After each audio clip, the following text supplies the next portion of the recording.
السلام علیکم، میرا نام ہے ذیشان عثمانی۔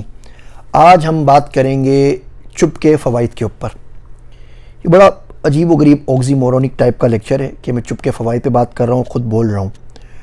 بڑا سوچا کہ اس کے اوپر بات نہ کی جائے کیونکہ بڑا کنٹراڈکٹری سا میسیج ہے، لیکن سوچا کہ کچھ منٹ کے اندر آپ سے عرض کر دیتا ہوں، شاید اس سے کچھ لوگوں کی زندگیوں پہ اثر پڑ سکے۔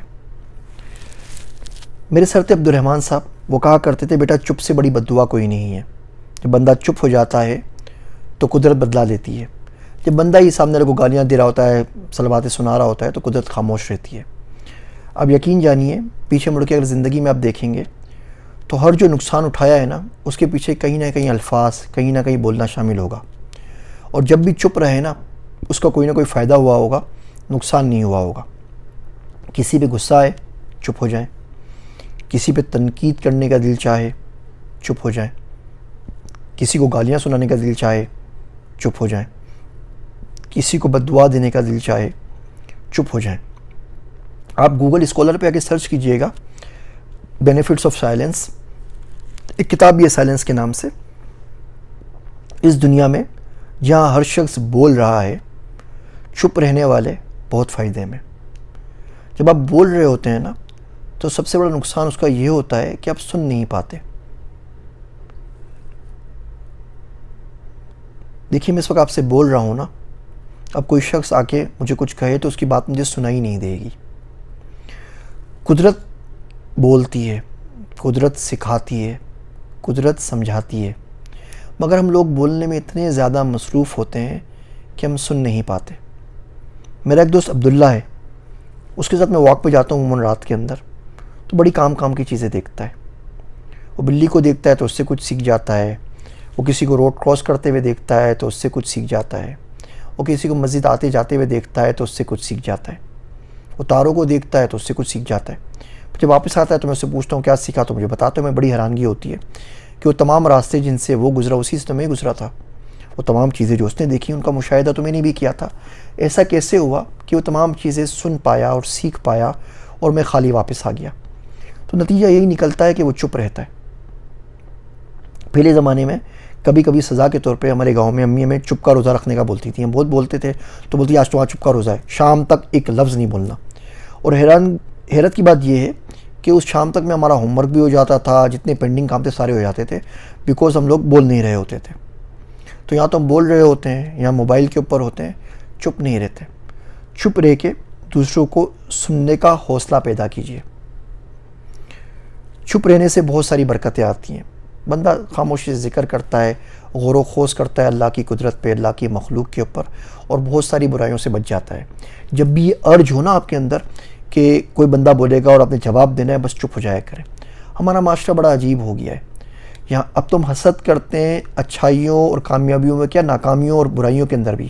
آپ کسی کو بول دیں بھائی مجھے کورونا ہو گیا ہے، اب آپ بولیں اللہ آپ کو شفا دے، اللہ آسانی کرے گا، میں آپ کے لیے دعا کروں گا، بس اتنی سی بات۔ آپ بولیں گے نہیں، میرے تو چاچا کو بھی کورونا ہوا، میری تو ماما کو بھی کورونا ہوا، میری تو بھابھی کے دیور کے جیٹھانی کو بھی کورونا ہوا، اس کو ڈبل نمونیا ہو گیا۔ آپ کے آدھا گھنٹے کی ٹیپ ریکارڈر شروع۔ آپ بولے یار مجھے نا بخار ہو گیا تھا، بولے آپ کو بخار، اوہو مجھے تو کینسر ہو گیا تھا، میں تو اسے سروائیو کر آیا ہوں۔ اس میں بھی یعنی آپ نے مقابلہ کرنا ہے کہ اس کو بخار ہو گیا تو وہ بھی اس نے کوئی جیسے تیر مارا ہے، آپ نے 4 تیر اور مار کے لے کے آنے۔ تو برائی کے اندر بھی مقابلہ کر رہے ہیں، اور اچھائی میں تو ہے ہی۔ آپ بول دیں کہ جی میں پاس ہو گیا ہوں، بولے آپ کیا پاس ہوئے؟ میرے بچے نے تو 1100 نمبر دیے تھے میٹرک کے اندر، اور تو 1200 لیتے رہتے رہ گیا، اور اس کا تو A1 گریڈ آیا تھا۔ آپ کی کہانی شروع ہو جاتی ہے، چپ کیوں نہیں رہتے؟ یہاں تک کہ کوئی تبلیغی جماعت والا بیچارہ اللہ کا شریف آدمی آ جائے، آپ کو کوئی حدیث سنا دے، کوئی نیکی کی بات بتا دیں، آپ نے زندگی میں تبلیغ میں وقت نہ گزارا ہو، آپ نے کوئی احادیث کی تعلیم حاصل نہ کی ہو، آپ جواب میں 3 اس کو ضرور سنا دیں گے۔ آپ بولیں گے اچھا یہ بھی تھا، اچھا یہ بھی تھا، اچھا یہ بھی تھا، وہ صحیح ہو غلط اس سے بھی آپ کو واسطہ نہیں ہے، صرف اس لیے کہ آپ اس کو بتا سکیں کہ تم سے زیادہ اسلام مجھے پتہ ہے۔ بندہ کوئی اچھی بات بتائے گا، آپ بولیں گے ہاں فلاں آیت میں بھی آیا تھا، فلاں حدیث میں بھی آیا تھا، فلاں نے بھی یہ کہا تھا، فلاں نے بھی یہ کہا تھا۔ آپ چپ کیوں نہیں رہ سکتے؟ کیا پرابلم، کیا مصیبت کیا آ گئی ہے؟ یہ بولنے کا کینسر کیوں ہمارے معاشرے میں آ گیا کہ ہم چپ نہیں رہ سکتے؟ چپ رہ کے تنقید سنیں، چپ رہ کے علم سیکھیں، چپ رہ کے سننے کی کوشش کریں، چپ رہ کے دین سیکھیں، چپ رہ کے سامنے والے کو سمجھنے کی کوشش کریں۔ نان وربل کمیونیکیشن کے اوپر کتابیں لکھی جا چکی ہیں۔ جب بندہ آپ سے بات کر رہا ہوتا ہے نا، تو اگر آپ غور سے اس کو دیکھیں چپ رہ کے اور اس ارج کو روک لیں تھوڑی دیر کے لیے کہ ہر سیکنڈ کے بعد اس کی کسی بات کا آپ کو جواب دینا ہے یا کاؤنٹر کرنا ہے یا ایگری کرنا ہے یا ڈس ایگری کرنا ہے، چھوڑ دیجئے اس کو، تو آپ دیکھیں گے کہ اس کی آنکھیں کچھ اور کہہ رہی ہوں گی، اس کی زبان سے کچھ اور نکل رہا ہوگا، اس کی باڈی لینگویج آپ کو کچھ اور بتا رہی ہوگی، اور اس کے آس پاس میں جو اللہ کی قدرت موجود ہے نا، وہ آپ کو کچھ اور بتا رہی ہوگی۔ سائل کی شکل سے پتہ لگ جاتا ہے وہ سائل ہے۔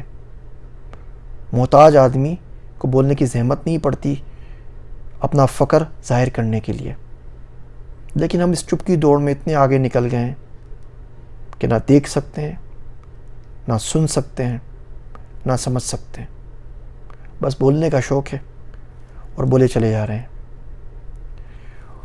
امید ہے اللہ سائیں اتنا زیادہ بولنے پہ مجھے بھی معاف کریں گے۔ بولنے کا سب سے بڑا مسئلہ یہی ہے بھائی کہ جو کچھ بول رہے ہیں وہ لکھا جائے گا،